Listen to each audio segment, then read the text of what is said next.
ଆସନ୍ତୁ ଜାଣିବା ଆଜିର ପ୍ରଶ୍ନ, କେଉଁ ମହିଳା ରାତିରେ କିଛି ନ ପିନ୍ଧିକି ଶୋଇଥାନ୍ତି? ଆସନ୍ତୁ ଜାଣିବା ଏହାର ଉତ୍ତର।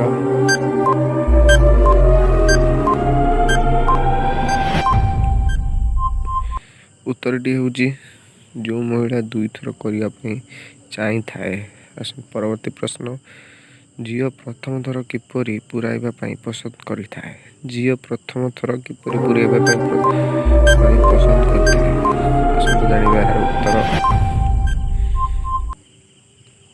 ଝିଅ ନିଜ ଜିନିଷକୁ ଧରି ପୁରାଇବାକୁ ପସନ୍ଦ କରିଥାଏ। ପରବର୍ତ୍ତୀ ପ୍ରଶ୍ନ, ମୋଟି ମହିଳାଙ୍କୁ କେତେ ସମୟ ପେଲିଲେ ସନ୍ତୁଷ୍ଟ ହୋଇଥାଏ?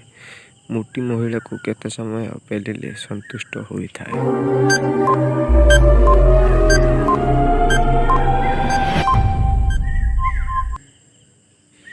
ଉତ୍ତରଟି ହେଉଛି 10 ମିନିଟ୍ ପେଲିଲେ ସନ୍ତୁଷ୍ଟ ହୋଇଥାଏ। ପରବର୍ତ୍ତୀ ପ୍ରଶ୍ନ, କେଉଁ ପ୍ରକାରର ଝିଅମାନଙ୍କୁ ସବୁଠୁ ଅଧିକା କରିବା ପାଇଁ ଇଚ୍ଛା ଲାଗିଥାଏ? କେଉଁ ପ୍ରକାରର ଝିଅମାନଙ୍କୁ ସବୁଠୁ କରିବାକୁ ଇଚ୍ଛା ହୋଇଥାଏ? ଜାଣିବା ଏହାର ଉତ୍ତର।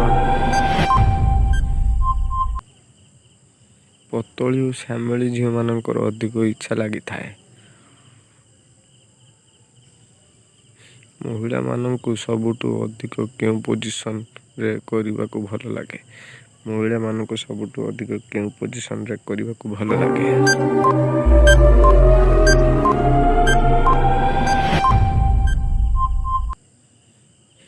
ଦୁଇ ଗୋଡ଼କୁ ଉଠାଇ ଗେହିବାକୁ ଭଲ ଲାଗେ। ଦୁଇ ଗୋଡ଼କୁ ଉଠାଇ ଗେହିବାକୁ ଭଲ ଲାଗେ। ଝିଅମାନଙ୍କୁ ବିଆରେ କିପରି ପୂରେଇଲେ ବାଣ୍ଡ ପୁରା ପଶିଯାଏ? ଝିଅମାନଙ୍କ ବିଆରେ କିପରି ପୂରେଇଲେ ବାଣ୍ଡ ପୁରା ପଶିଯାଏ?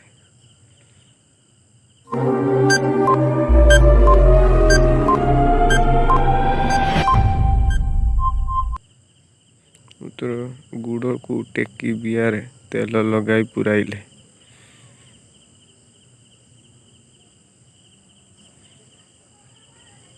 ଚଉଠି ରାତି ଦିନ ଝିଅ ଆଗରୁ କରିଛି ବୋଲି କିପରି ଜାଣିବେ? ଚଉଠି ରାତି ଦିନ ଝିଅ ଆଗରୁ ଗିଆ ଖାଇଛି ବୋଲି କିପରି ଜାଣିବେ?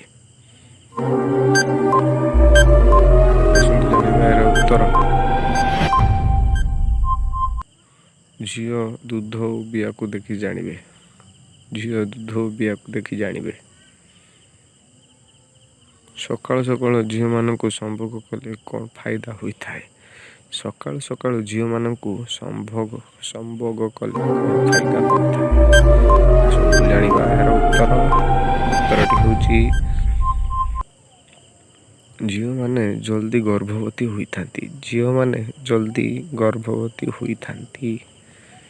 ପରବର୍ତ୍ତୀ ପ୍ରଶ୍ନ, କେଉଁ ପ୍ରକାରର ବାଣ୍ଡକୁ ଦେଖି ପ୍ରଥମେ ଝିଅମାନେ ଡରିଯାଆନ୍ତି? କେଉଁ ପ୍ରକାରର ବାଣ୍ଡକୁ ଦେଖି ପ୍ରଥମେ ଝିଅମାନେ ଡରିଯାଆନ୍ତି?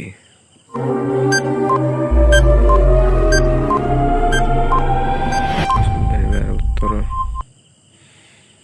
କଳା ଓ ଚୂଡ଼ା ବାଣ୍ଡକୁ ଦେଖି। କଳା ବାଣ୍ଡ ଓ ଚୂଡ଼ା ବାଣ୍ଡକୁ ଦେଖି। ପରବର୍ତ୍ତୀ ପ୍ରଶ୍ନ, ମହିଳାମାନଙ୍କ ଦୁଧର ସାଇଜ କିପରି ବଢ଼ିଥାଏ?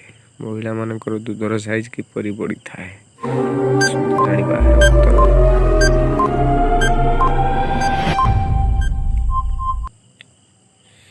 ଦୁଧରେ ତେଲ ମାଲିସ କଲେ ଦୁଧ ବଢ଼ିଥାଏ। ସବୁଦିନ ସେକ୍ସ କଲେ ବିଆ କଳା ହୋଇଯାଏ କାହିଁକି? ସବୁଦିନ ସେକ୍ସ କଲେ ବିଆ କଳା ହୋଇଯାଏ କାହିଁକି? ଆସନ୍ତୁ ଜାଣିବା ଏହାର ଉତ୍ତର।